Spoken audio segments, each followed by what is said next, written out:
capítulo 3 del audiolibro Ontología del lenguaje de Rafael Echeverría.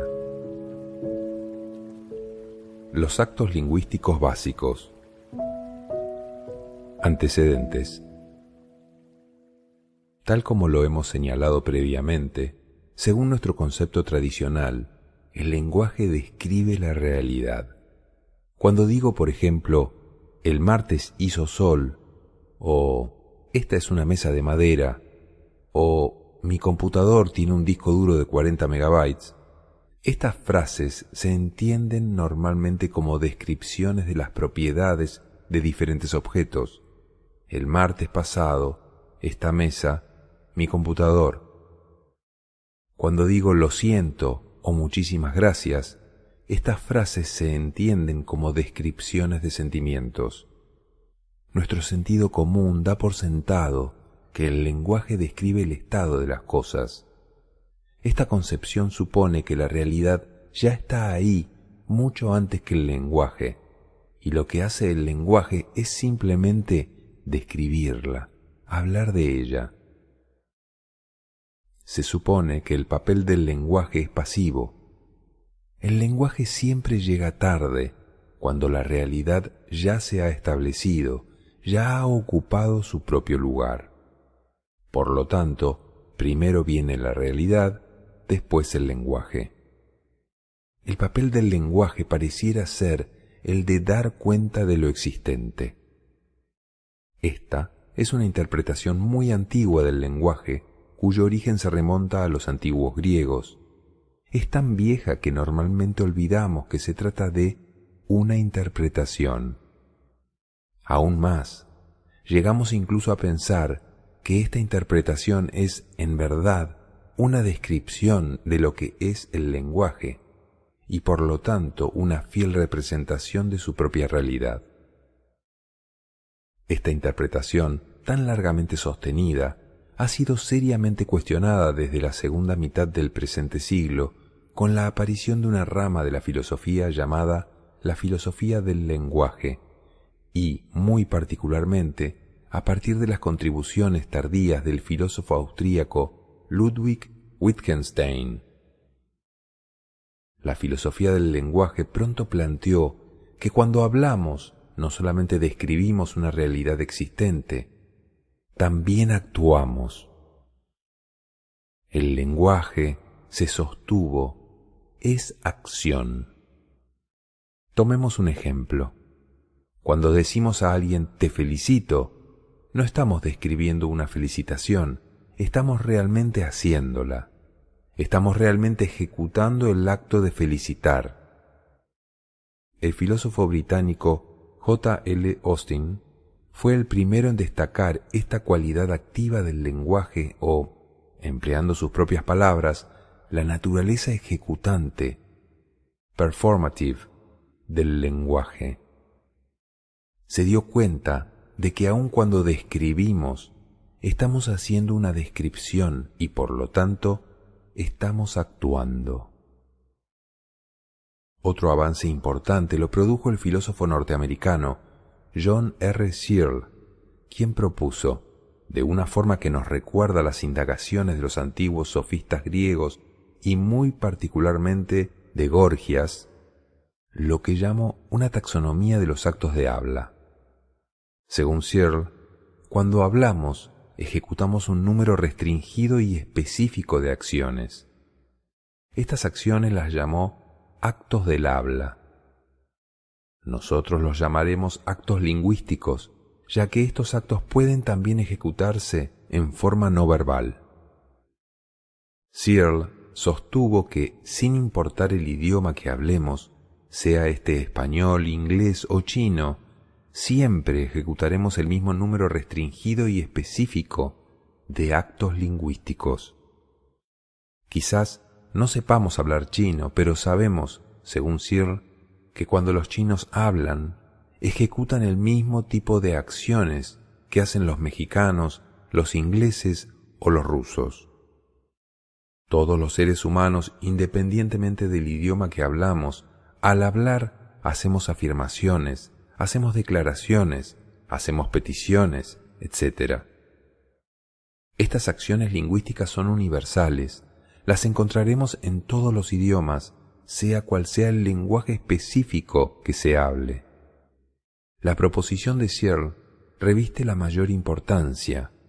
Ahora podemos observar el lenguaje y distinguir las diferentes acciones que ejecutamos cuando nos comunicamos. Gracias a estas contribuciones y a otras que no es del caso tratar aquí, una interpretación generativa y activa del lenguaje ha progresivamente sustituido nuestra vieja interpretación pasiva del lenguaje, que lo restringía a su carácter descriptivo. Los actos lingüísticos. La presentación de los diferentes actos lingüísticos que haremos a continuación simultáneamente se apoya, a la vez que se aparta, de la propuesta realizada por John R. Searle. Insistimos, por lo tanto, en advertir que el tratamiento que haremos de los actos lingüísticos no corresponde a aquel hecho por el filósofo norteamericano, sino que representa una elaboración efectuada a partir de su propuesta. Afirmaciones y declaraciones. Al observar el habla como acción, es más, como una acción que siempre establece un vínculo entre la palabra por un lado y el mundo por el otro, cabe preguntarse lo siguiente: cuando hablamos, ¿qué tiene primacía, el mundo o la palabra? En otras palabras, ¿cuál de los dos, la palabra o el mundo, conduce la acción? ¿Cuál podríamos decir que manda? Estas preguntas tienen el mérito de llevarnos a establecer una importante distinción. A veces, al hablar, la palabra debe adecuarse al mundo, mientras que otras veces el mundo se adecúa a la palabra. Cuando se trate del primer caso, cuando podamos sostener que la palabra debe adecuarse al mundo y que, por lo tanto, el mundo es el que conduce a la palabra, hablaremos de afirmaciones. Cuando suceda lo contrario, cuando podemos señalar que la palabra modifica al mundo y que, por lo tanto, el mundo requiere adecuarse a lo dicho, hablaremos de declaraciones. Lo importante de esta distinción es que nos permite separar dos tipos de acciones diferentes que tienen lugar al hablar. Dos actos lingüísticos distintos. Habiendo efectuado la distinción, examinemos a continuación cada uno de sus términos por separado. Afirmaciones. Las afirmaciones corresponden al tipo de acto lingüístico que normalmente llamamos descripciones. En efecto, ellas parecen descripciones. Se trata, sin embargo, de proposiciones acerca de nuestra observación. Creemos importante hacer esta aclaración. Tenemos el cuidado de no decir que las afirmaciones describen las cosas como son, ya que, como hemos postulado, nunca sabemos cómo ellas son realmente. Sabemos solamente cómo las observamos.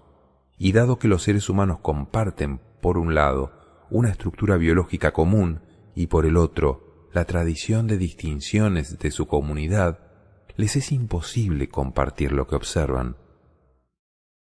Cuando nuestra estructura biológica es diferente, como sucede por ejemplo con los daltónicos, no podemos hacer las mismas observaciones. Lo que es rojo para uno puede ser verde para otro. ¿Quién tiene la razón?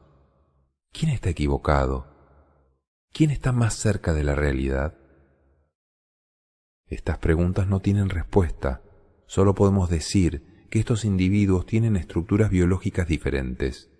El rojo y el verde solo tienen sentido desde el punto de vista de nuestra capacidad sensorial como especie para distinguir colores. Las distinciones entre el rojo y el verde solo nos hablan de nuestra capacidad de reacción ante el medio externo. No nos hablan de la realidad externa misma. Los seres humanos observamos según las distinciones que poseamos. Sin la distinción mesa, no puedo observar una mesa. Puedo ver diferencias en color, forma, textura, etc., pero no una mesa. Los esquimales pueden observar más distinciones de blanco que nosotros. La diferencia que tenemos con ellos no es biológica. Nuestras tradiciones de distinciones son diferentes. Por lo tanto, la pregunta ¿cuántos tonos de blanco hay realmente allí? Solo tiene sentido en el contexto de una determinada tradición de distinciones. De manera similar, no podemos hablar de martes, Madrid y sol sin las distinciones martes, Madrid y sol. Alguien que no tenga estas distinciones no puede afirmar hizo sol el martes pasado en Madrid. ¿Quién tiene razón? ¿Quién está equivocado? ¿Quién está más cerca de la realidad? ¿La persona que tiene las distinciones o la persona que no las tiene? Estas preguntas solo tienen sentido para las personas que comparten el mismo conjunto de distinciones. Desde este punto de vista, es válido decir que vivimos en un mundo lingüístico. Las afirmaciones se hacen siempre dentro de un espacio de distinciones ya establecido. Como los seres humanos podemos compartir lo que observamos, suponemos que esta es la forma como son realmente las cosas. Pensamos que, si lo que yo observo pareciera ser lo mismo que observa mi vecino, tendrá que ser que las cosas son como ambos las observamos. Pero esta conclusión es obviamente discutible. Aunque mi vecino y yo compartamos las mismas observaciones, no podemos decir que observamos las cosas como realmente son. Solamente podemos concluir que compartimos las mismas observaciones, que observamos lo mismo, nada más. La única descripción que hacemos es la de nuestra observación, no la descripción de la realidad. Sin embargo, basándose en esta capacidad común de observación, los seres humanos pueden distinguir entre afirmaciones verdaderas o falsas. Esta es una de las distinciones más importantes que podemos deducir cuando tratamos con afirmaciones. Es necesario advertir, sin embargo, que la distinción entre lo verdadero y lo falso solo tiene sentido al interior de un determinado espacio de distinciones y, por lo tanto, solo bajo condiciones sociales e históricas determinadas. Ella no alude a la verdad, con mayúscula, en cuanto a aprehensión del ser de las cosas. La distinción entre lo verdadero y lo falso es una convención social que hace posible la coexistencia en comunidad. Una afirmación verdadera es una proposición para la cual podemos proporcionar un testigo. Un testigo es un miembro cualquiera de nuestra comunidad, con quienes compartimos las mismas distinciones, que por estar en el mismo lugar en ese momento puede coincidir con nuestras observaciones. Al decir, hizo sol el martes pasado en Madrid, llamaremos verdadera a esta afirmación si podemos demostrar que alguien con quien tenemos distinciones comunes, habiendo estado allí el martes pasado, compartió lo que observamos. Las afirmaciones no solo pueden ser verdaderas, pueden también ser falsas. Una afirmación falsa es una proposición sujeta a confirmación, pero que cualquier testigo, cualquier persona que hubiese estado allá en esa ocasión, podría refutar. El acto lingüístico de decir llovió el martes pasado en Ciudad de México es una afirmación, a pesar de que este hecho pueda ser refutado por otros que hayan estado allá ese día.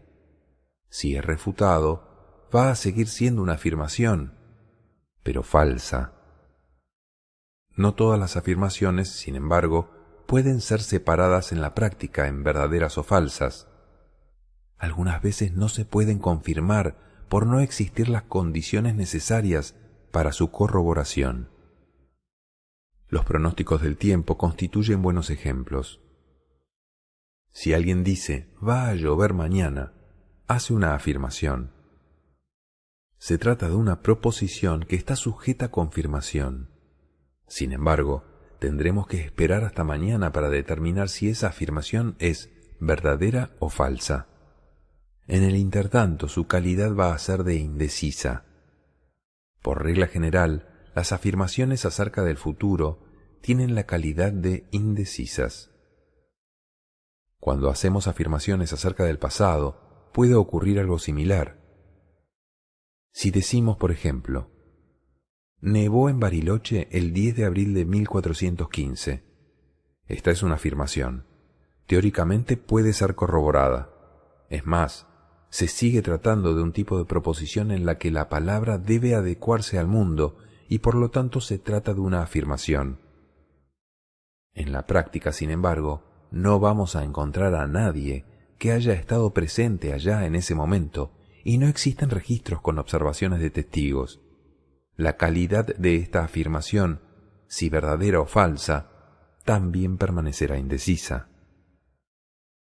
Cada vez que ejecutamos un acto lingüístico adquirimos un compromiso y debemos aceptar la responsabilidad social de lo que decimos. El hablar nunca es un acto inocente. Cada acto lingüístico se caracteriza por involucrar compromisos sociales diferentes. En el caso de las afirmaciones, el compromiso social guarda relación con la necesidad de establecer de manera efectiva que la palabra cumple con la exigencia de adecuarse a las observaciones que hacemos sobre el estado del mundo.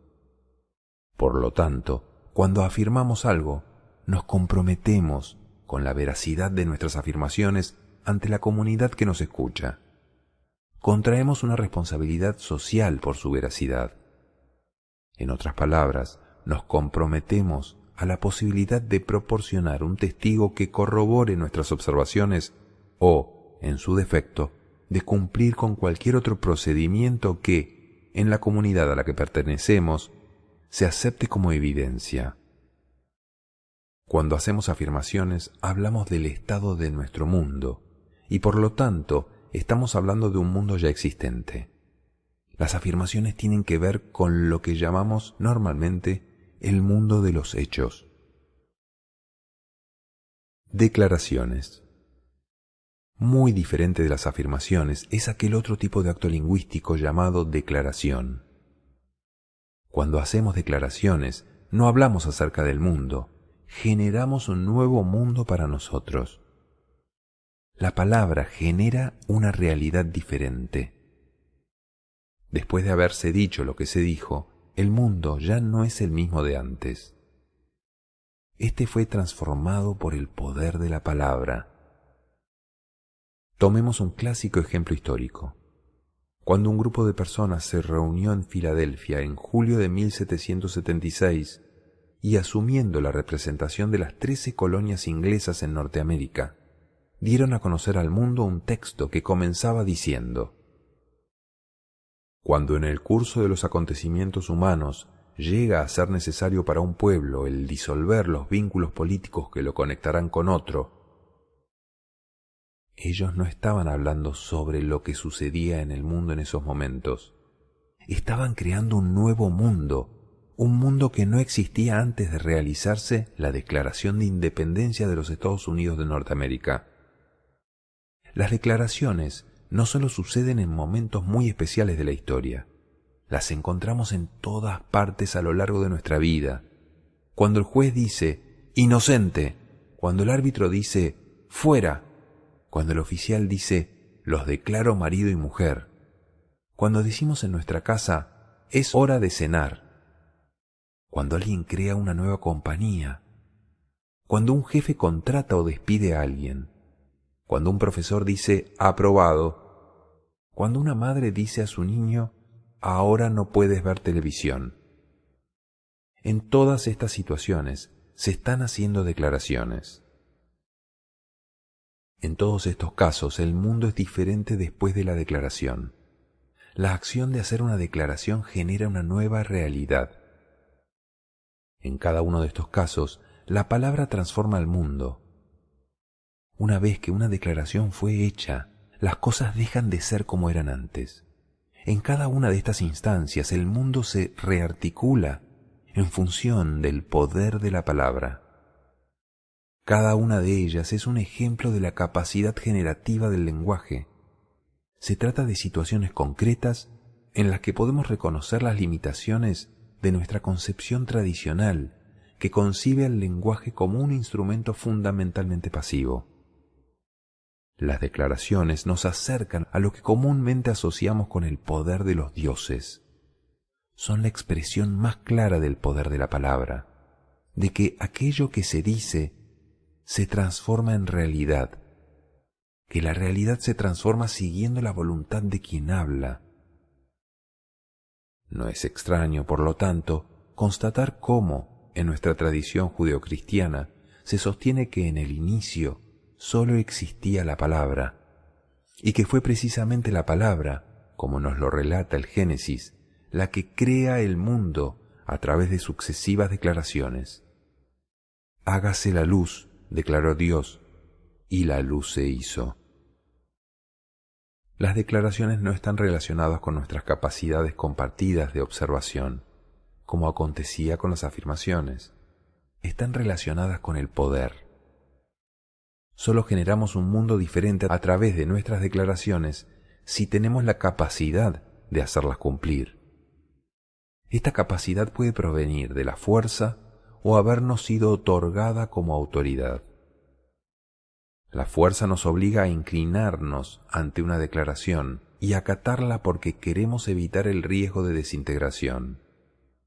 La autoridad es el poder que nosotros o la comunidad otorga a ciertas personas para hacer declaraciones válidas. Ambas, la fuerza y la autoridad, son expresiones de poder. Volvamos a nuestro primer ejemplo, la Declaración de Independencia de los Estados Unidos. Cuando los ingleses supieron de ella, evidentemente no la aceptaron de inmediato. Para ellos, esa no era una declaración válida, sino un acto de arrogancia de algunos de los súbditos de la corona. Y así se los hizo saber el rey Jorge III. Sin embargo, como la historia ha demostrado, los ingleses no tuvieron suficiente poder para oponerse a esta declaración y al final tuvieron que aceptarla. Esta declaración tuvo vigencia porque aquellos que la hicieron tuvieron el poder de asegurar su cumplimiento y validez. El caso de un oficial que celebra un matrimonio es diferente. En este caso hemos otorgado a un funcionario la autoridad para hacer la declaración. Si alguien sin autoridad dijera, los declaro marido y mujer, no tomaríamos en serio lo que esa persona dice. El mundo no cambiaría después de esa declaración. Sin embargo, el mundo no permanece el mismo de antes, no para la pareja que se está casando ni para la comunidad en la cual se efectúa el matrimonio. Cuando la declaración es hecha por un oficial investido de la autoridad para hacerla. Las declaraciones no son verdaderas o falsas, como lo eran las afirmaciones. Ellas son válidas o inválidas, según el poder de la persona que las hace. Esta es una distinción fundamental cuando nos ocupamos de las declaraciones. Una declaración implica una clase diferente de compromiso del de las afirmaciones. Cuando declaramos algo, nos comprometemos a comportarnos consistentemente con la nueva realidad que hemos declarado. El oficial que celebró la ceremonia, por ejemplo, no puede decir más tarde que realmente no quería decir lo que declaró, sin sufrir las consecuencias de un actuar inconsistente. Cuando hacemos una declaración, también nos comprometemos por la validez de nuestra declaración. Esto significa que sostenemos tener la autoridad para hacer tal declaración y que ella fue hecha de acuerdo a normas socialmente aceptadas.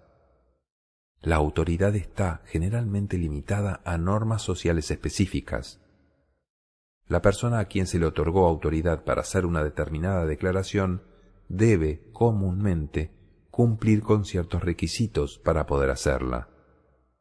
Un jurado, por ejemplo, tiene la autoridad para declarar un veredicto de inocencia, pero para hacerlo debe cumplir con normas sociales claramente establecidas. Algunas declaraciones fundamentales en la vida. Hemos dicho que para hacer determinadas declaraciones es necesario tener la debida autoridad.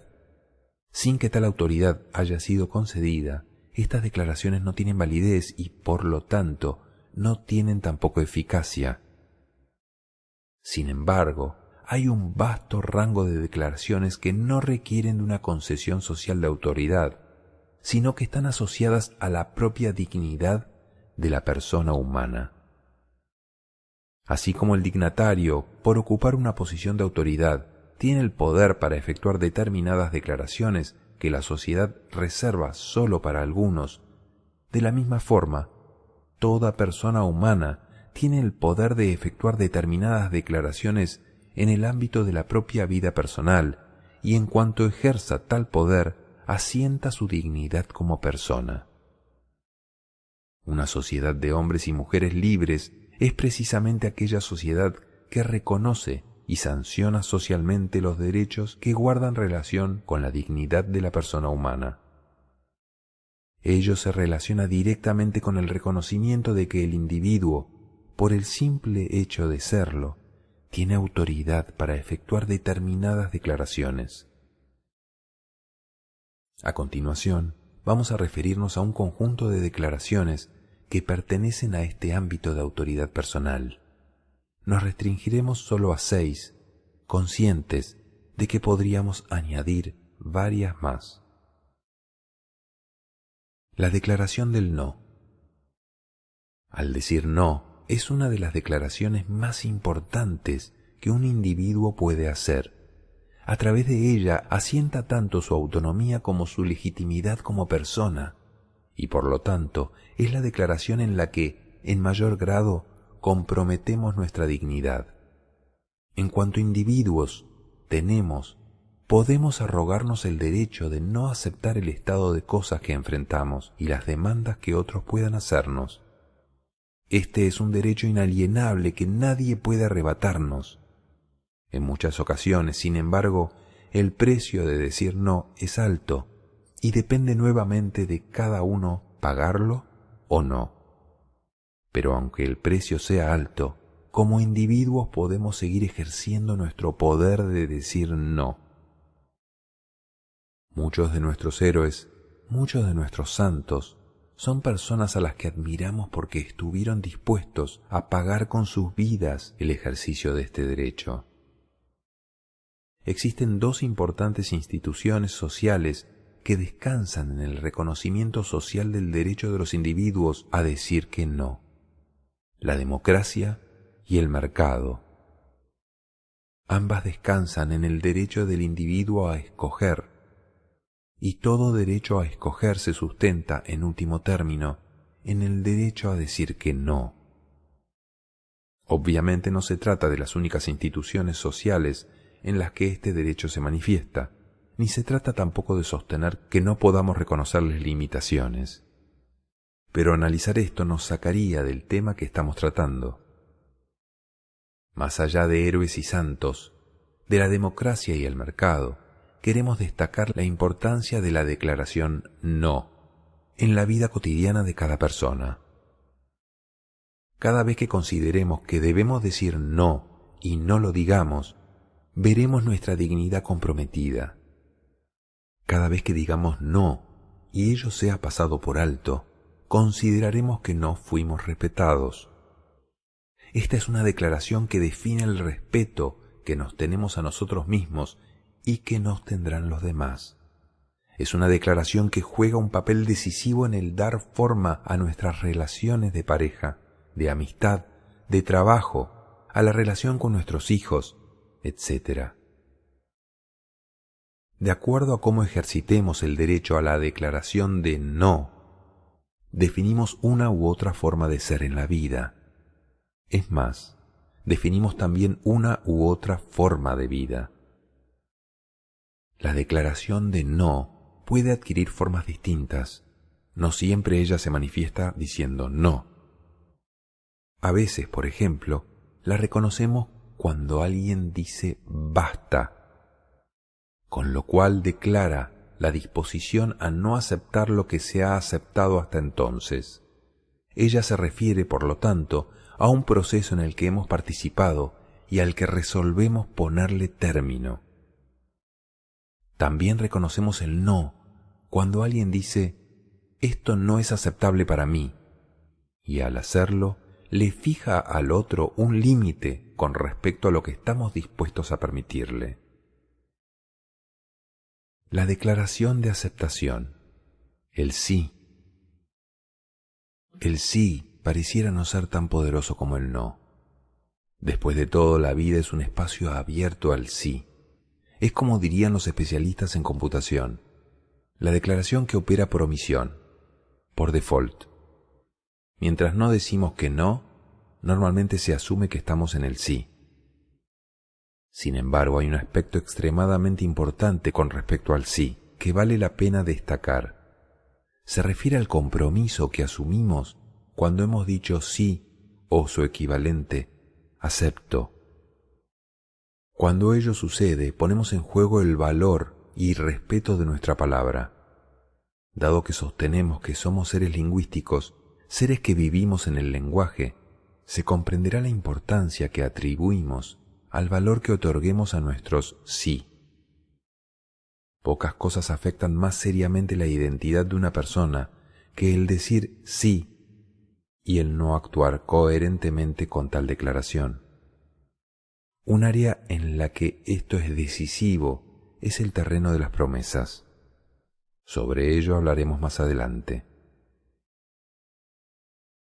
La declaración de ignorancia. Pareciera que decir no sé fuese una declaración sin mayor trascendencia.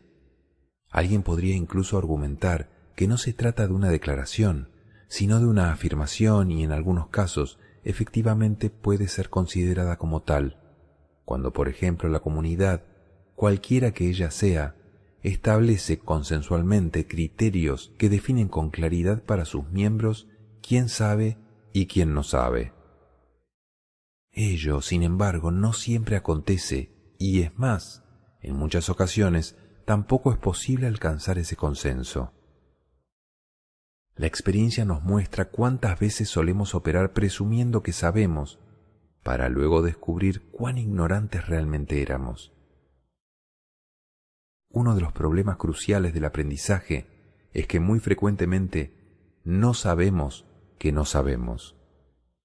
Y cuando ello sucede, simplemente cerramos la posibilidad del aprendizaje y abordamos un terreno pleno de posibilidades de aprender cosas nuevas, como si fuera un terreno ya conocido.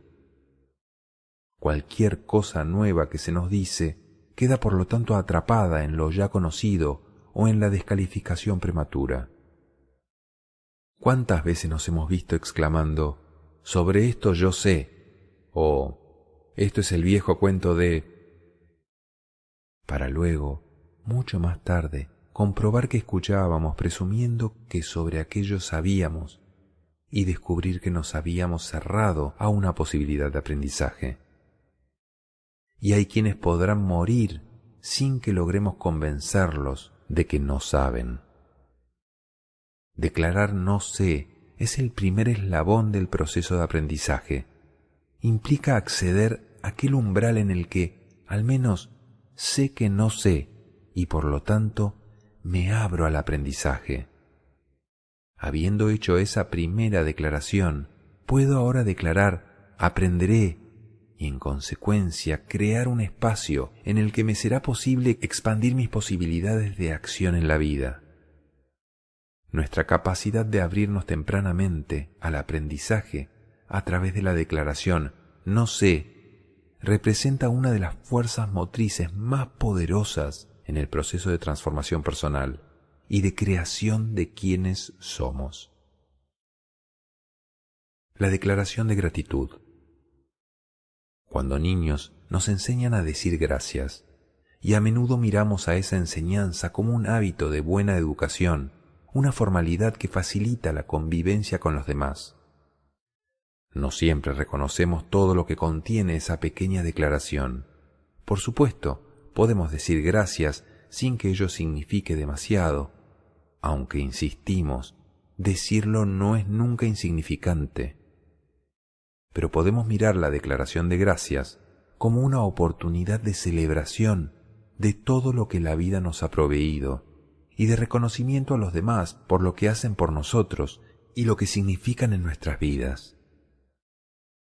En este contexto, no podemos dejar de reconocer el poder generativo de la acción que ejecutamos al decir gracias. Cuando alguien cumple a plena satisfacción con aquello a que se ha comprometido con nosotros y le decimos gracias, Con ello, no estamos solo registrando tal cumplimiento, estamos también construyendo nuestra relación con dicha persona. No hacerlo puede socavar dicha relación. No importa el tipo de relación de la que se trate, sea esta sentimental, de amistad o de trabajo. Agradecer a quien cumple con nosotros o a quien hace suya nuestras inquietudes y actúa en consecuencia, nos permite hacernos cargo del otro y dirigirnos a su propia inquietud de ser reconocido en lo que hace y de recibir nuestro aprecio por la atención de que fuimos beneficiados. Por no agradecer, podemos generar resentimiento y quien se esmeró en servirnos, en estar cerca nuestro, termina diciendo: y no dijo ni gracias. Es muy posible que en el futuro no volvamos a contar, si puede evitarlo, con su ayuda. Pero no solo las personas, la vida misma es motivo de gratitud y celebración por todo lo que nos provee.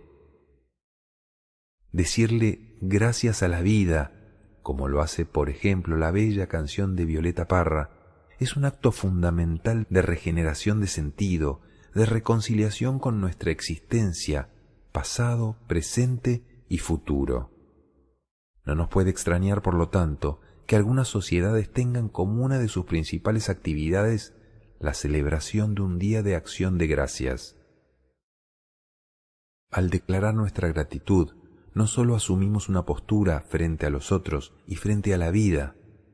Al hacerlo, participamos en la generación de nuestras relaciones con ellos y en la de la propia construcción de nuestra vida.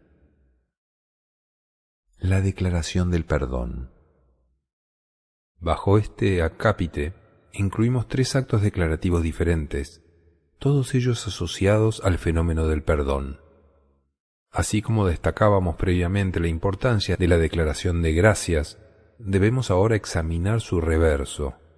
Cuando no cumplimos con aquello a que nos hemos comprometido, o cuando nuestras acciones, sin que nos lo propusiéramos, hacen daño a otros, nos cabe asumir responsabilidad por ello. La forma como normalmente lo hacemos es diciendo perdón. Esta es una declaración. En español, sin embargo, el acto declarativo del perdón solemos expresarlo frecuentemente en forma de petición. Decimos: te pido perdón o te pido disculpas. Con ello hacemos depender la declaración perdón que hace quien asume responsabilidad por aquellas acciones que lesionaron al otro, del acto declarativo que hace el lesionado al decir te perdono. Ambos actos son extraordinariamente importantes y nos parece necesario no subsumir el primero en el segundo. Lo importante de mantenerlos separados es que nos permite reconocer la eficacia del decir perdón, con independencia de la respuesta que se obtenga del otro. En otras palabras, lo que estamos señalando es que la responsabilidad que nos cabe sobre nuestras propias acciones no la podemos hacer depender de las acciones de los otros. El perdón del otro no nos exime de nuestra responsabilidad. El haber dicho perdón, aunque el otro no nos perdonara, tiene de por sí una importancia mayor y el mundo que construimos es distinto independientemente del decir del otro, según lo hayamos o no declarado. Obviamente, en muchas oportunidades el declarar perdón puede ser insuficiente como forma de hacernos responsables de las consecuencias de nuestras acciones. Muchas veces, además del perdón, tenemos que asumir responsabilidad en reparar el daño hecho o en compensar al otro. Pero ello no disminuye la importancia de la declaración del perdón. El segundo acto declarativo asociado con el perdón es, como lo anticipáramos, te perdono, los perdono, o simplemente perdono. Este acto es obviamente muy diferente del decir perdón. A él vamos a referirnos también cuando abordemos el tema del resentimiento. Sin embargo, permítasenos hacer algunos alcances al respecto. Cuando alguien no cumple con lo que nos prometiera o se comporta con nosotros de una manera que contraviene las que consideramos que son legítimas expectativas, muy posiblemente nos sentiremos afectados por lo acontecido. Más todavía si, luego de lo sucedido, la persona responsable no se hace cargo de las consecuencias de su actuar o de su omisión. Posiblemente, con toda legitimidad, sentiremos que hemos sido víctimas de una injusticia. Y al pensar así, justificaremos nuestro resentimiento con el otro, sobre todo en la medida en que nosotros nos hemos colocado del lado del bien y hemos puesto al otro del lado del mal. Por lo tanto, consideramos que tenemos todo el derecho a estar resentidos. De lo que posiblemente no nos percatemos, sin embargo, es que al caer en el resentimiento nos hemos puesto en una posición de dependencia con respecto a quien hacemos responsable. Este puede perfectamente haberse desentendido de lo que hizo. Sin embargo, nuestro resentimiento nos va a seguir atando como esclavos a ese otro. Nuestro resentimiento va a carcomer nuestra paz, nuestro bienestar, va probablemente a terminar tiñendo el conjunto de nuestra vida. El resentimiento nos hace esclavos de quien culpamos y por lo tanto socava no solo nuestra felicidad, sino también nuestra libertad como personas. Nietzsche ha sido el gran filósofo del tema del resentimiento. Cuando habla de él, lo asocia con la imagen de la tarántula. El resentimiento, nos dice Nietzsche, es la emoción del esclavo, pero cuidado, no se trata de que los esclavos sean necesariamente personas resentidas. Muchas veces no lo son, como nos lo demuestra el ejemplo de Epícteto. Se trata de que quien vive en el resentimiento vive en esclavitud. Una esclavitud que podrá no ser legal o política, pero que será, sin lugar a dudas, una esclavitud del alma. Perdonar no es un acto de gracia para quien nos hizo daño, aunque pueda también serlo. Perdonar es un acto declarativo de liberación personal.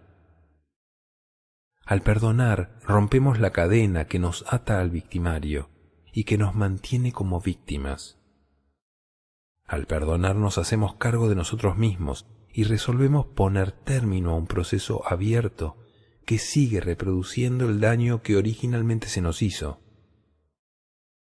Al perdonar, reconocemos que no solo el otro, sino también nosotros mismos, somos ahora responsables de nuestro bienestar.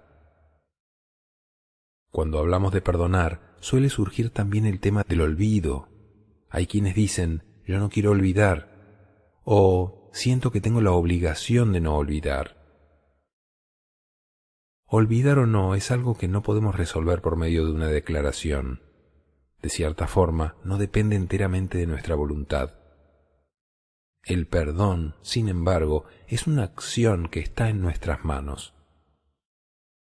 El tercer acto declarativo asociado al perdón es, esta vez, no el decir perdón, ni tampoco el perdonar a otros, sino perdonarse a sí mismo. En rigor, esta es una modalidad del acto de perdonar, y por lo tanto, lo que hemos dicho con respecto al perdonar a otros, vale para el perdonarse a sí mismo. La diferencia esta vez es que asumimos tanto el papel de víctima como el de victimario. Una de las dificultades que encontramos en relación al perdón a sí mismo proviene de sustentar una concepción metafísica sobre nosotros que supone que somos de una determinada forma y que tal forma es permanente. Por lo tanto, si hicimos algo irreparable, ello habla de cómo somos, y no podemos sino cargar con la culpa por el resto de nuestras vidas. Esta interpretación no da lugar al reconocimiento de que en el pasado actuamos desde condiciones diferentes de aquellas en que nos encontramos en el presente. Sin que ello nos permita eludir la responsabilidad por nuestras acciones y nos evite actuar para hacernos cargo de lo que hicimos, tal postura no reconoce que el haber hecho lo que entonces hicimos y el recriminarnos por las consecuencias de tales actos de por sí nos transforma, y aquel que se recrimina suele ser ya alguien muy diferente de aquel que realizara aquello que lamentamos.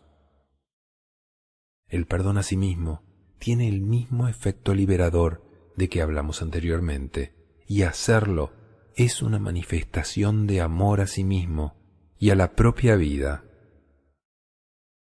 La declaración de amor. La última declaración de la que queremos hablar en esta sección es aquella en la que un individuo le dice a otro: te amo o te quiero.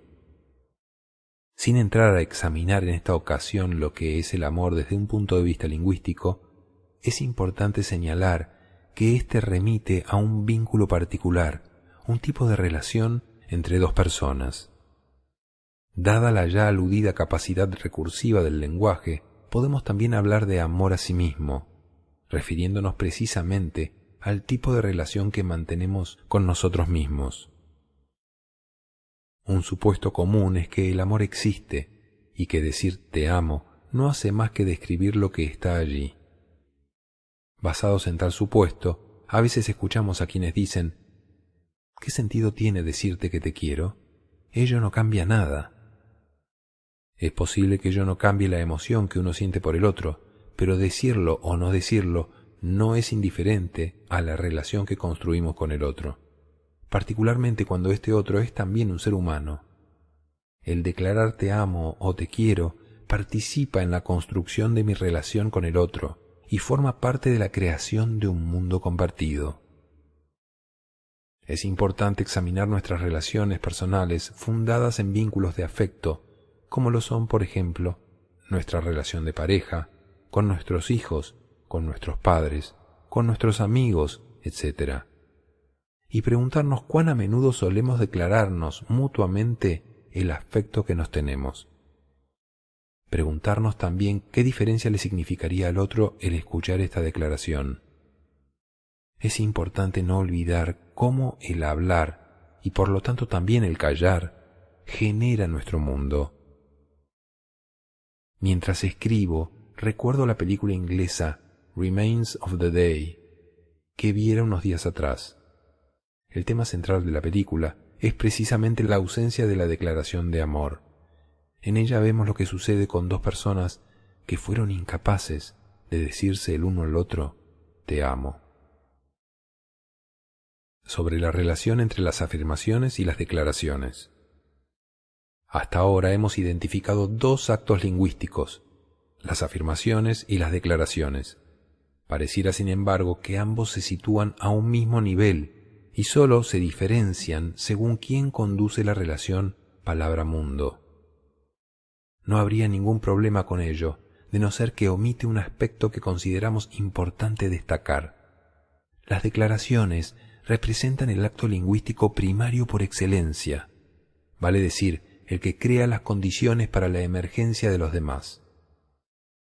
Sin que ello implique negar la distinción que hemos efectuado entre afirmaciones y declaraciones, cabe reconocer que, para que tengamos afirmaciones, requerimos de un espacio declarativo en el cual ellas se constituyen. Tomemos un ejemplo para ilustrar lo anterior. Decir hoy es jueves es una afirmación. Para todos los miembros de una comunidad que comparten la forma como llamamos los días, se trata de una proposición que podrá ser considerada verdadera o falsa. Quien hace esta afirmación no pretende estar modificando nada al hacerla. Sin embargo, para que esta declaración pueda efectuarse, hubo de haber un momento en el que, por declaración, se estableció la convención de llamar a los días de una determinada manera que nos permite decir que hoy es jueves. Dijimos anteriormente que las afirmaciones dan cuenta de nuestras observaciones y que éstas operan al interior de un espacio de distinciones determinadas. Lo que señalamos ahora es que todo espacio de distinciones, condición de las afirmaciones, es en rigor un espacio declarativo. El que las afirmaciones, como otros actos lingüísticos que examinaremos a continuación, resulten y por lo tanto sean fenómenos derivativos del poder de las declaraciones, no significa que en su operar concreto ellas no puedan ser reconocidas como actos lingüísticos diferentes, distintos de las mismas declaraciones que las posibilitan. Un error habitual que se suele cometer al comparar las afirmaciones con las declaraciones es el de suponer que, dado el poder de transformación de estas últimas, las afirmaciones son poco importantes.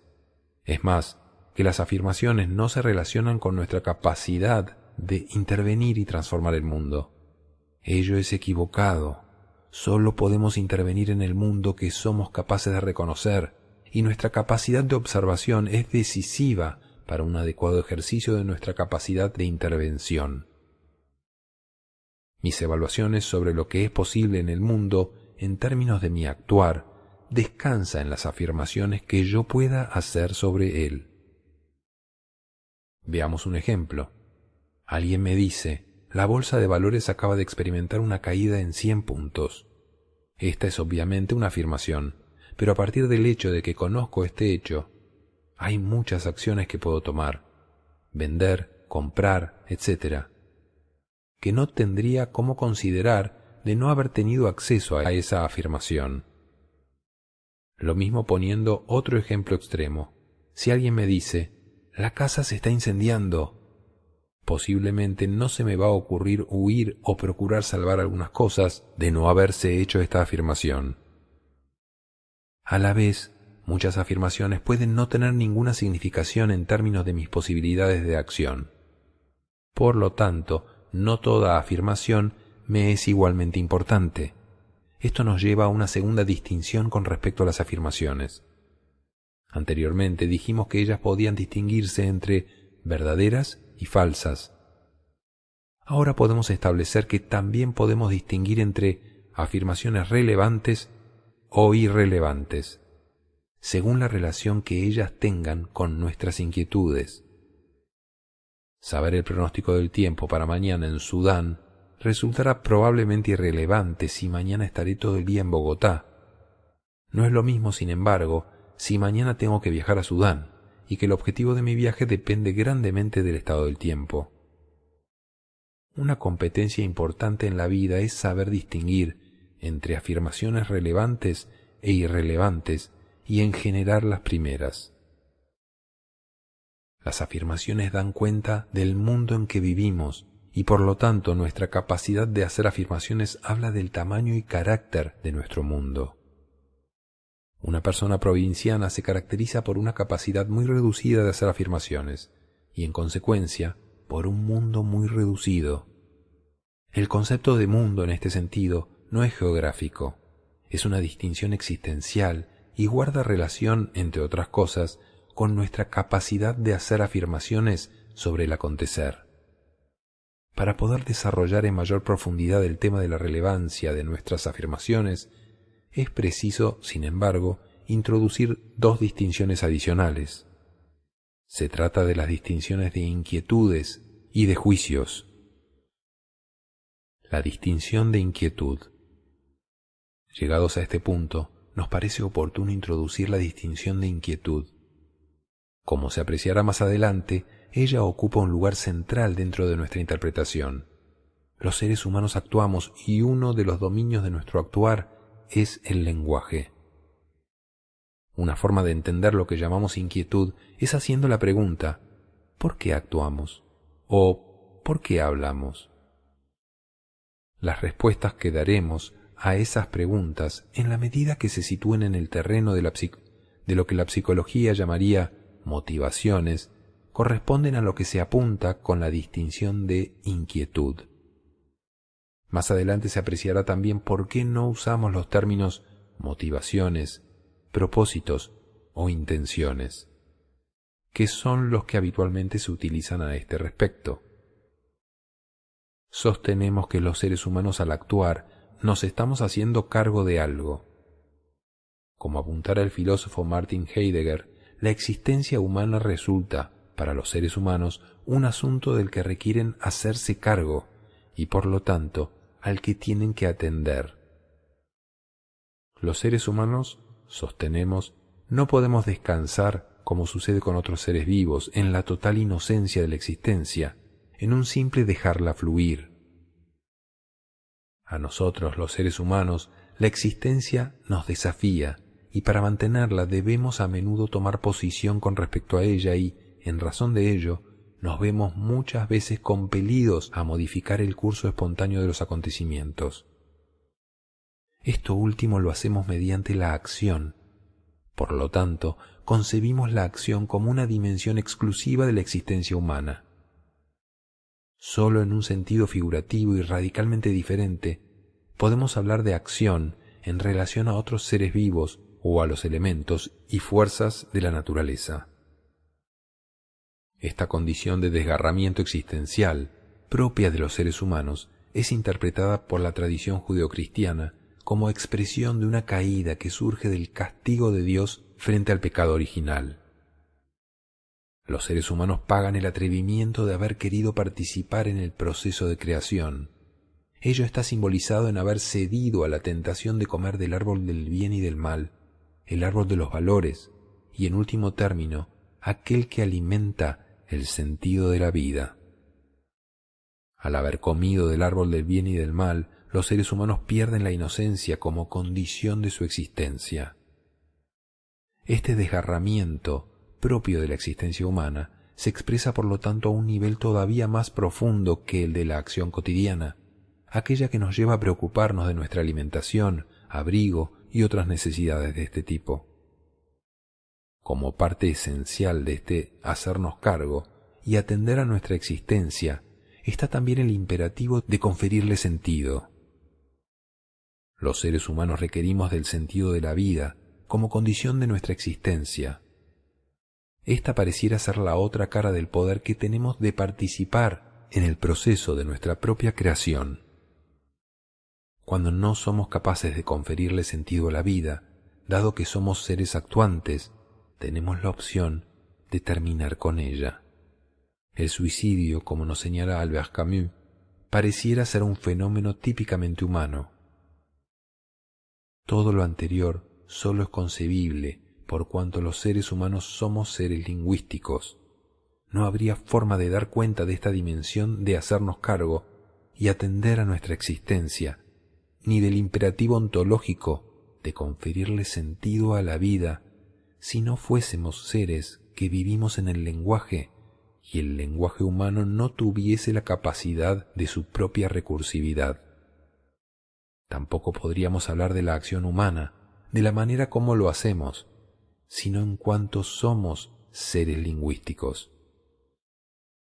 De cuanto acabamos de decir, nos parece que lo más significativo es lo siguiente. Los seres humanos actuamos como forma de atender a nuestra existencia. La distinción de inquietud surge, en consecuencia, respondiendo a esta necesidad de señalar de qué se hace cargo en una determinada acción, o como dijéramos anteriormente, de la respuesta a la pregunta ¿por qué actuamos? La distinción de inquietud presupone, por lo tanto, que existe un algo que nos lleva a actuar, a intervenir en el curso de los acontecimientos y a no dejarlos fluir de manera espontánea. Ella expresa el supuesto de una cierta insatisfacción, de un cierto desasosiego, de una determinada preocupación, todo lo cual llamamos inquietud, que nos incita a actuar, a ocuparnos en el hacer. Con la distinción de inquietud, en consecuencia, se está postulando que las acciones no se justifican por sí mismas, sino en cuanto se hacen cargo de algo. El sentido de la acción humana obliga a trascender el propio dominio de la acción y a buscar raíces existenciales más profundas. Usamos la distinción inquietud como traducción del término inglés concern, que nos parece más adecuado a lo que queremos señalar. En español tenemos el verbo concernir, pero no tenemos el nombre correspondiente, que equivaldría a algo así como concernimiento, como cuando decimos discernimiento a partir del verbo discernir. Usamos el término inquietud, por lo tanto, aludiendo a aquello que nos concierne y que nos incita a la acción.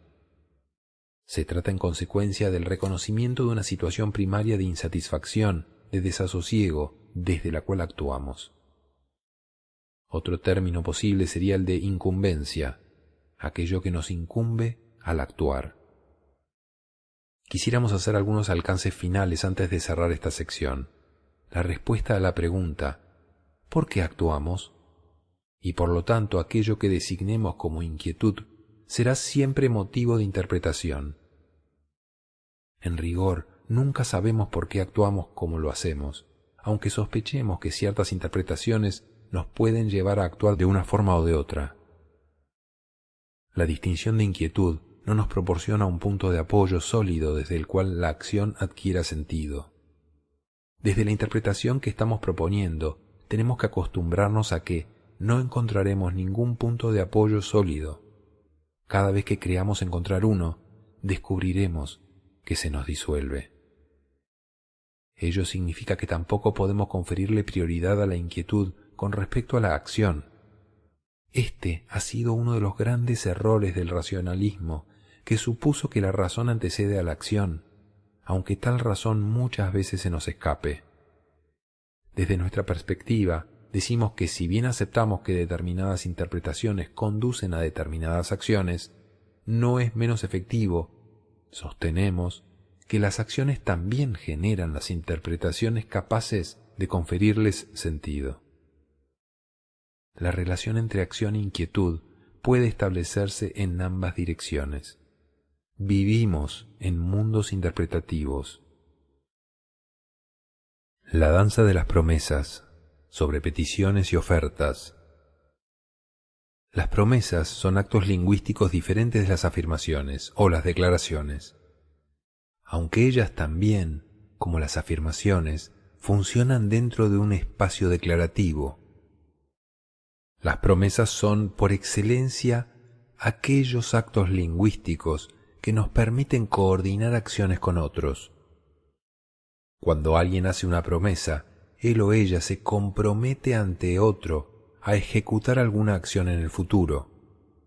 Cuando alguien me promete que él o ella va a ejecutar una determinada acción en el futuro, yo puedo tomar compromisos y ejecutar acciones que antes hubieran sido imposibles. Si mi jefe me dice, le voy a dar una bonificación de $700 el próximo viernes, o un compañero de trabajo me dice, estaré presente en la reunión de mañana, yo ahora puedo actuar basándome en el hecho de que cuento con esas promesas. En el primer caso, puedo, por ejemplo, hacer planes para ir a esquiar, sabiendo que tendré el dinero para hacerlo, o en el segundo caso, puedo prometer a mi cliente una respuesta a su petición porque la reunión ha sido convocada para tratar su asunto. Las promesas implican un compromiso manifiesto mutuo.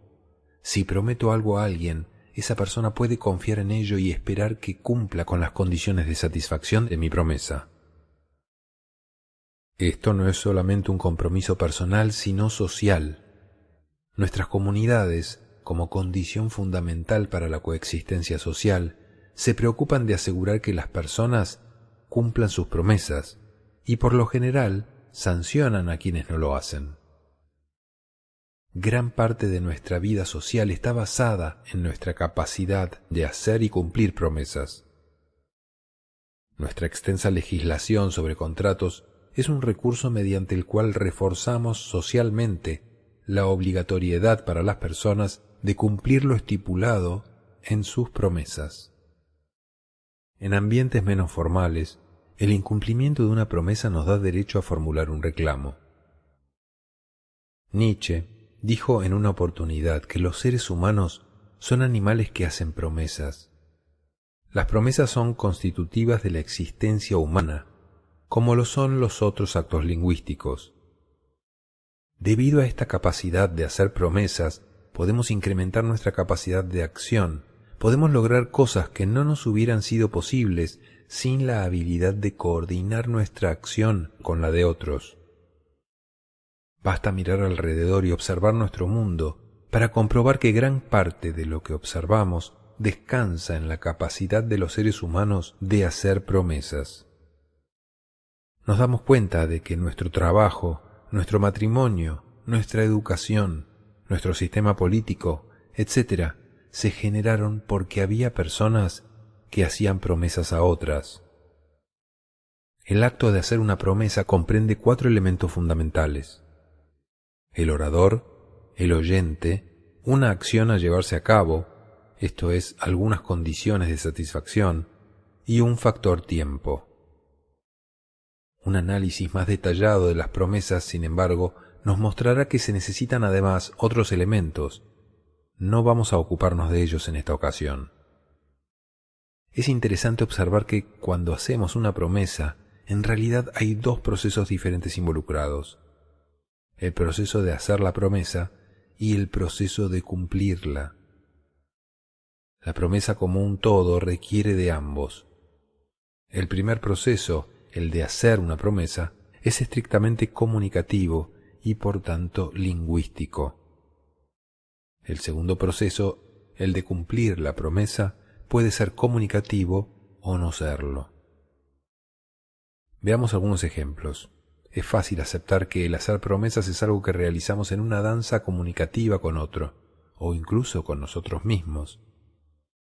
Si mi promesa, por ejemplo, consiste en que tengo que darle saludos a alguien, el proceso de cumplimiento de la promesa será también comunicativo. Si la promesa, por el contrario, es entregarle un paquete a alguien, en su cumplimiento habrá sin duda algo más que acciones comunicativas. Se requerirá de la acción física de hacer entrega del paquete. Ambos procesos, sin embargo, tienen sus respectivos puntos de cierre, y la promesa como un todo se termina cuando se cierra el proceso de cumplimiento. Es importante no perder esto de vista. Estos dos procesos suelen llevarse a cabo en diferentes periodos de tiempo. El proceso de cumplimiento generalmente empieza una vez que la promesa ha sido hecha. Sin embargo, la promesa como un todo se completa solo cuando se ha completado su cumplimiento. Las promesas, como dijimos, son acciones lingüísticas que nos permiten coordinar acciones mutuamente. Para que esto suceda es necesario, tanto al hacer la promesa como al cumplirla, que ambas partes lleguen a un acuerdo sobre lo que se está prometiendo. Las promesas siempre involucran una conversación entre al menos dos personas. Esto las convierte en un tipo de acto lingüístico muy especial. Un individuo puede hacer una afirmación o una declaración en el contexto de una conversación privada consigo mismo. Aun cuando nos decimos, prometo comenzar los ejercicios el viernes, siempre podemos convertir esa promesa en una declaración del tipo, voy a comenzar los ejercicios el viernes. En nuestras conversaciones interiores, las aparentes promesas siempre pueden convertirse en declaraciones. No podemos distinguir unas de otras. Para hacer la distinción de una promesa, decimos que necesitamos un otro, otra persona que se comprometa con nosotros, o bien que nosotros nos comprometamos con ella a realizar una acción. Cuando hacemos una afirmación o una declaración, suponemos la existencia de alguien que escucha.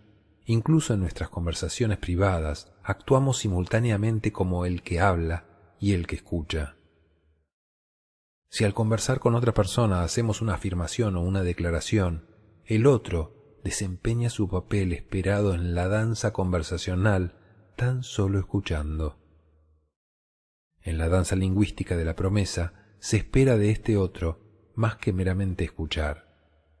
Se espera de ambos integrantes de la conversación que su acción vaya más allá del solo hecho de escuchar. Por lo tanto, para hacer una promesa, se requiere que al menos dos personas estén actuando juntas en una conversación. La promesa no es un solo acto lingüístico. Involucra dos acciones lingüísticas, dos movimientos lingüísticos diferentes. Estas dos acciones lingüísticas pueden ser o bien la acción de ofrecer una promesa y la de aceptarla, o, alternativamente, la acción de pedir una promesa y la de aceptarla. Estas son las dos maneras fundamentales de ejecutar la danza de las promesas. Tomemos ahora el primer proceso involucrado, el proceso de hacer una promesa, y dejemos en suspenso el proceso de cumplimiento. Este primer proceso no se completa cuando la promesa es ofrecida por el orador, sino cuando es aceptada por el oyente. Si alguien dice, prometo hacerte una visita mañana, esa persona no ha hecho ninguna promesa todavía. Él o ella simplemente ha ofrecido una. La otra persona puede muy bien responder, lo siento, mañana no estaré en casa. Si esto sucede, todavía no se ha hecho ninguna promesa. En este ejemplo, ambas partes no estuvieron de acuerdo en hacer la promesa. Una promesa es como una hebilla. Necesita de dos lados para cerrarse. Lo mismo pasa con el segundo proceso, aquel relacionado con el cumplimiento de una promesa. Este tampoco se cierra cuando quien prometió considera que ha cumplido con las condiciones de satisfacción que fueron estipuladas al hacerse la promesa. Si un mozo trae un postre y le dice al cliente: «Aquí está el pastel de moras que usted ordenó», esto no basta para completar lo prometido. Es sólo cuando el cliente examina las condiciones de satisfacción de la promesa, el pastel de moras, y las acepta como aquellas acordadas, que el cumplimiento de la promesa se completa. Esto pasa normalmente cuando el cliente recibe el plato y dice «gracias», lo que equivale a una declaración de aceptación. El cumplimiento de una promesa, por lo tanto, solo se completa cuando se cumple con las condiciones de satisfacción y, nuevamente, cuando el oyente declara su satisfacción. Antes que eso suceda, es una promesa pendiente, esperando el momento en el cual las condiciones de satisfacción serán cumplidas. Como para hacer promesas se necesita del consentimiento mutuo entre las partes, para llegar a este consentimiento podemos proceder a través de dos acciones diferentes. Ambas son movimientos iniciales de un orador hacia la obtención de un acuerdo mutuo con su oyente, y así poder concretar una promesa. Estas dos acciones son peticiones y ofertas. No podemos hacer promesas sin peticiones u ofertas, y ambas son acciones de apertura hacia la concreción de una promesa. La petición y la oferta difieren porque sitúan en personas distintas la inquietud de la que se hará cargo la acción que está involucrada en el eventual cumplimiento de la promesa, de concretarse ésta. De la misma forma, la persona que se hará cargo del cumplimiento de la promesa será diferente. Cuando el proceso de hacer una promesa se inicia con una petición, entendemos que la acción pedida, de ser ésta aceptada, será ejecutada por el oyente para satisfacer una inquietud del orador. Sin embargo, cuando este mismo proceso se inicia con una oferta, entendemos que la acción ofrecida, de ser ésta aceptada, compromete al orador y que ella se hará cargo de una eventual inquietud del oyente. Recalcando, podemos decir, por lo tanto, que la acción de hacer una promesa implica dos movimientos lingüísticos, una petición u oferta, más una declaración de aceptación comúnmente hecha por otra persona. Recalcando, podemos decir, por lo tanto, que la acción de hacer una promesa implica dos movimientos lingüísticos, una petición u oferta, más una declaración de aceptación comúnmente hecha por otra persona. Las peticiones, como hemos señalado, son movimientos lingüísticos para obtener una promesa del oyente. Una petición puede ser rehusada y si esto sucede, no se ha hecho promesa. Una petición supone una aceptación anticipada de la promesa requerida. La declaración de aceptación a una petición completa la acción de hacer la promesa. Si alguien dice, ¿puedes darme una menta?, y el oyente responde, sí, por supuesto, toma una, no esperamos que la primera persona diga, no gracias. Si las condiciones de satisfacción del que pide son claras y si el aceptante accede a otorgarlas, la declaración de aceptación de la promesa queda implícitamente acordada, como una condición de consistencia comprendida en la petición. Este es uno de los compromisos que contraemos cuando formulamos una petición. Las preguntas son un tipo de petición. En ellas, las condiciones de satisfacción son otro acto lingüístico que se hace cargo de una inquietud de la persona que formula la pregunta. Si yo pregunto a alguien, ¿hace calor afuera?, y esa persona responde, sí, la respuesta incluye tanto la aceptación de la petición como la satisfacción inmediata de las condiciones de satisfacción requeridas. Las ofertas son promesas condicionales que dependen de la declaración de aceptación del oyente. Cuando hacemos una oferta, aún no hemos prometido nada. Al igual que con las peticiones, las ofertas también pueden ser rehusadas y si esto sucede, no se ha concretado una promesa. Sin embargo, si son aceptadas, la promesa requiere cumplirse. La aceptación del compromiso de ejecutar la acción ofrecida se da por hecha como parte de la consistencia de la oferta. Si decimos, ¿te puedo ofrecer un trago? Y la otra parte dice, de acuerdo, gracias. No podemos decir, sin ser incoherentes, no te lo daré. Si esto sucede, el oyente puede legítimamente hacer un reclamo. Como las peticiones y las ofertas son básicamente movimientos de apertura para obtener promesas, comprenden los mismos elementos básicos que hemos identificado en estas. Incluyen un orador, un oyente, algunas condiciones de satisfacción y un factor tiempo. Dada la importancia que tienen las promesas en nuestras vidas, es conveniente detenernos a examinar cuán competentes somos en hacerlas y en identificar el tipo de problemas con los que nos solemos encontrar. Los 4 elementos señalados nos permiten referirnos a los 4 problemas más importantes. El primero guarda relación con quien identificamos como el orador, pues es quien abre el juego. Como sabemos, en la danza de las promesas, los 2 interlocutores participan en el hablar. Un problema habitual de las relaciones con personas que no saben hacer peticiones u ofertas. Y aquí tenemos 2 situaciones. La primera guarda relación con personas que simplemente no piden o no ofrecen en determinados dominios de sus vidas o bajo determinadas circunstancias. Hay quienes, por ejemplo, sabiendo pedir al interior de la familia, suelen no hacerlo en la oficina o con determinados amigos o cuando, por ejemplo, hacen el amor. Ellos esperan que los demás descubran, casi por arte de magia, lo que les inquieta o importa. Muchas veces caen en el resentimiento, culpando a los demás por no cumplir promesas que jamás se atrevieron a pedir. No pedir no solo condiciona una determinada identidad y resulta en una particular manera de ser, sino que es un factor que define el tipo de vida que podremos esperar. Insistimos en uno de nuestros postulados básicos.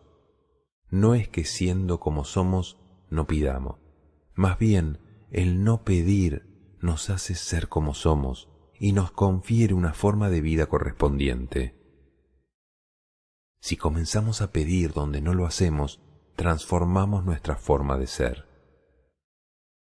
De la misma manera, hay también quienes no hacen ofertas y en consecuencia asumen un papel pasivo en mostrarse como posibilidad para otros. Si estos otros no los descubren, están condenados a pasar inadvertidos en cuanto a recurso valioso para los demás. Ellos, por lo tanto, no toman responsabilidad en hacerse reconocer en lo que valen, sino que quedan sujetos al accidente del descubrimiento por otros. Nuevamente, ello tiene profundas repercusiones en la identidad y formas de vida a las que pueden acceder. Hay también quienes creen hacer peticiones u ofertas que no suelen ser escuchadas como tales. Algunos piensan, por ejemplo, que decir que algo no les gusta es equivalente a pedir que eso se modifique. Obviamente no es lo mismo y muchas veces las cosas seguirán como estaban simplemente porque no se hizo una petición concreta y clara. Desde el lado del oyente de una petición u oferta también pueden producirse problemas, particularmente cuando no sabemos aceptar ofertas o rehusar pedidos. ¿Cuántas veces, por ejemplo, decimos sí a un pedido que consideramos que no debiéramos haber aceptado? ¿Cuál es el precio que pagamos en identidad, en autoestima y dignidad cuando no somos capaces de decir no? ¿Cómo se manifiesta eso en nuestras relaciones con los demás? ¿Qué consecuencias trae en nuestras vidas? Pasemos a continuación al elemento que guarda relación con la acción comprometida y con sus condiciones de satisfacción. Ahora estamos ante una situación en la que se hizo una petición o una oferta y ésta fue aceptada.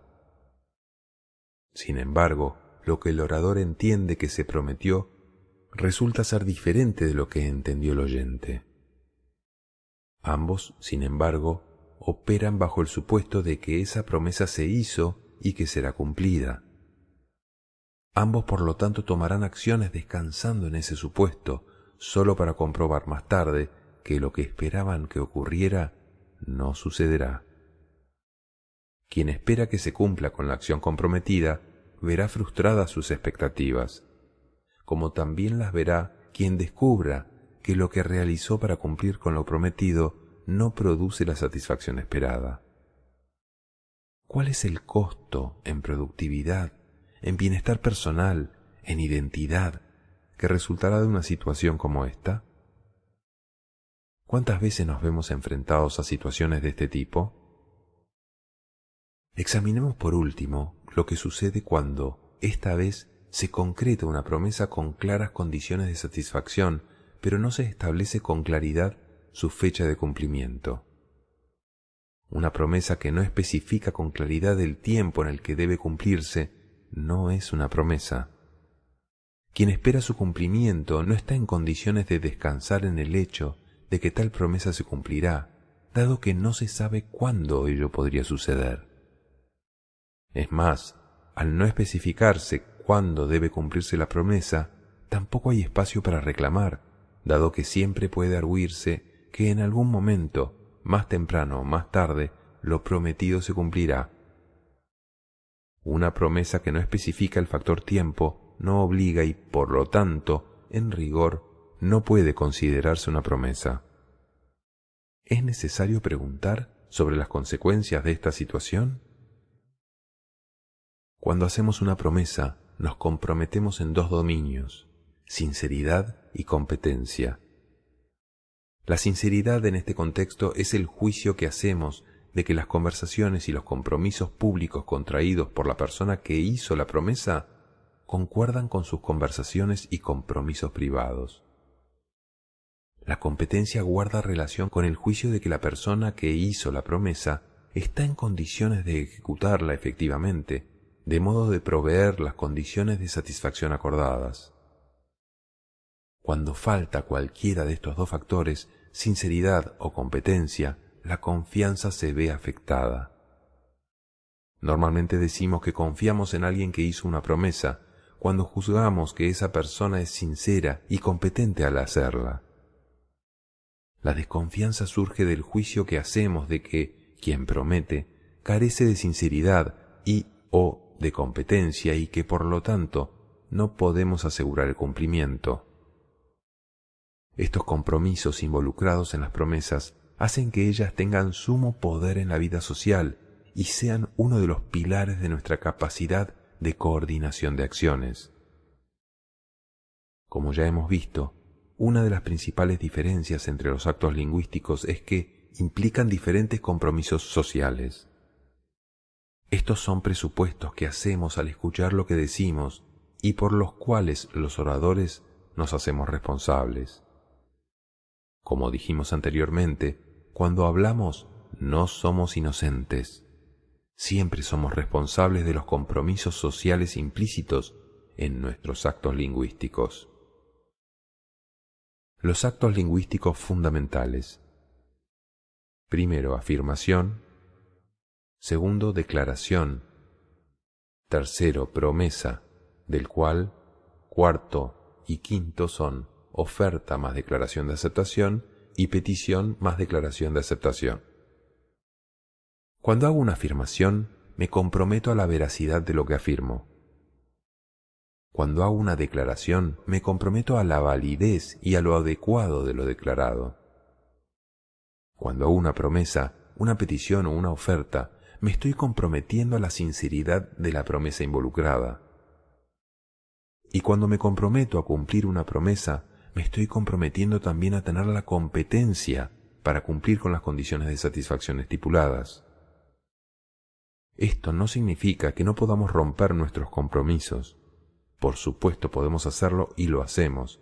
Sin embargo, esto va a afectar nuestra comunicación con los demás y debemos esperar grados variables de sanciones por no cumplir con ellos.